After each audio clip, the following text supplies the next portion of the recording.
வணக்கம் நண்பர்களே. கேரளாவிலேருந்து 2 நாள் இருந்து வீடியோ பக்காவாக போட்டேன். கேரளாவிலேருந்து கோயம்புத்தூர் போகாமல் நேராக நம்ம ஊருக்கு வந்துட்டேன். எதனால கேட்டிங்கன்னா, பெரிய வேலை நமக்கு 2 நாளும் சரியான வேலை.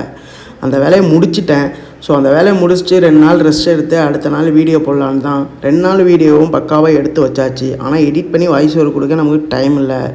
ஸோ நல்லபடியாக அங்கே சாப்பிட்டு ஊரில் ஜம்முன்னு 2வது நாளாக இன்றைக்கி நான் கோயம்புத்தூர் வந்துட்டேன். கோயம்புத்தூர் வந்து தான் வாய்ஸ் ஓவர் கொடுத்துட்ருக்கேன். அதாவது ஊருக்கு போன காரணம் என்னென்னா, ஒரு மிகப்பெரிய வாழ்க்கையோட முதல் ஸ்டெப்பு நண்பர்களே. அதுக்கான தான் ஊருக்கு போயிருந்தேன். அது என்ன ஸ்டெப்புங்கிறது இன்னொரு 10 நாளுக்கு அப்புறமே உங்களுக்கே தெரிஞ்சிடும்.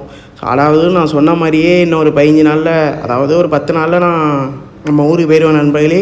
போயிட்டு அங்கேருந்து உங்களுக்கு எல்லா அப்டேட்டும் கொடுப்பேன். அதாவது இப்போ எந்த அளவுக்கு நீங்கள் சப்போர்ட் கொடுக்குறீங்களோ அதை திரும்ப எனக்கு கொடுங்க. நான் நண்பன் மாப்பிள்ளை 3 பேர் தான் தீயாக வேலை பார்த்து அந்த வேலையை கொஞ்சம் முடிச்சு விட்டோம். ரொம்ப டயர்டாக இருந்துச்சு. அதாவது அந்த வேலை முடியுமா முடியாதாங்கிற ஒரு மன உளைச்சல்ல இருந்தது. பட் அது வேலை முடிஞ்சிருச்சு. ரொம்ப சந்தோஷமாகிடுச்சு. அந்த டயர்டு என்ன ஒதுங்கி போயிடுச்சு நண்பர்களே. என்ன வேலைங்கிறது கண்டிப்பாக உங்கள்கிட்ட அப்டேட் பண்ணுற நண்பர்களே. அது வீடியோவாக வரும். எனக்கு பார்த்து சப்போர்ட் பண்ணி விடுங்க. தம்பி உங்களை நம்பி தான் இறங்குறேன். பார்த்துங்க அம்புடுதேன். அப்புறம் என்ன நண்பர்களே, நண்பன் கடைக்கு போனோம். இது நம்ம நண்பன் கடை தான். கொஞ்ச நேரம் அவர் கூட உட்காந்துட்டு ரிட்டன் ஒரு வீட்டுக்கு கிளம்பி வர சொல்ல, நான் நண்பன் மாப்பிள்ளை, அதாவது நான் பீஸா சாப்பிடல, ஜூஸில் வித்தவுட் பைனாப்பிள் தான். 3 பேரும் ஜாலியாக போயிட்டு குடிக்கலான்ட்டு தான் போனோம். பட் நண்பன் மட்டும் ஃபலூடா வாங்கிட்டாப்புல, ராயல் ஃபலூடா.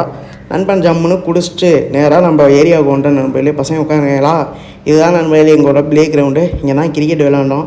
கொஞ்சம் நேரம் கிரிக்கெட் விளாண்டுட்டு உட்காந்துருந்தேன். தம்பி அங்கேருந்து முடியான்ட்டு கொண்டு வந்து மாம்பழத்தை கொடுத்தான். ஆஹா, அருமையான டேஸ்ட்டு நண்பர்களே. தரமாக அந்த மாம்பழத்தை சாப்பிட்டோம். அதாவது நம்ம ஊரில் அப்படியே ராவாக கிடைக்கிற மாம்பழம்லாம் அருமையாக இருக்கும். அதுக்கு இது சான்று. இது ஒரு மாம்பழம், நான் தின்னது 2 மாம்பழம். அப்புறம் கிரிக்கெட் விளாண்டு போய் குளிச்சுட்டு கொஞ்சம் நேரம் வெயிட் பண்ண நண்பர்களே. சரியான மழை. அதாவது நம்ம பெரியப்பா வீட்டில் தான் நிற்கிறோம். சரியான மழைனா தரமான மழையோட ஜம்முன்னு தூங்கிட்ட நண்பர்களே. அடுத்த வீடியோ ஊரில் இருந்து தான் போடுவேன். அந்த வீடியோ பார்த்து சப்போர்ட் பண்ணுங்கள்.